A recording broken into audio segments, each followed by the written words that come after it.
Trump'ın Xitay ziyareti dünyanın dikkat noktasına aylandı.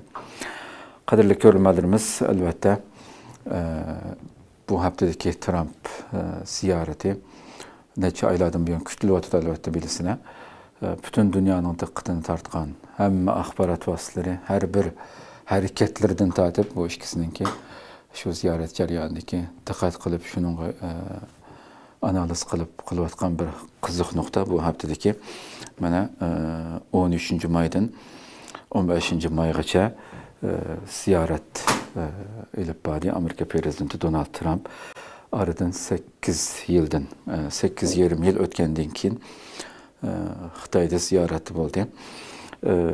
Xalqaralıq elbette siyasi, iqtisadi, harbiy vaziyat intayin qattiq keskinleşken bir vaziyette turuyotdi dünya. Bunu elbette her haftaki haberlerimizde, programlarımızda tilgilip kelyapmiz.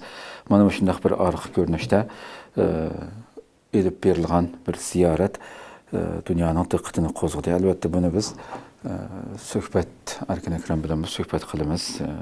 Öyle birden turib.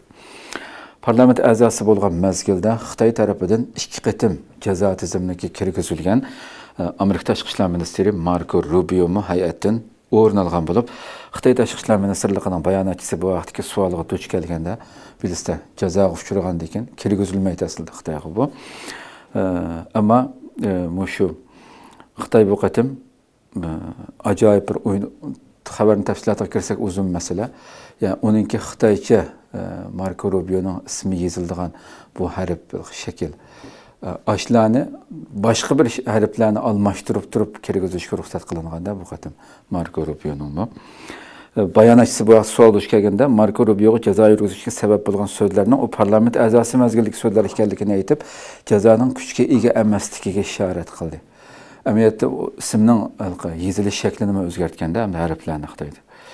Trump'ın ziyareti jarayonida onun Tayvan meselesi, Şarq Türkistan meselesi, İran-Xitoy münasebeti, so'dush elbette bu qatimki ziyaretiga dünyadaki dаңlıq şirketlarninki rahbar başlıqları mayli Alman'ın bo'lsin, Nvidia'nın bo'lsin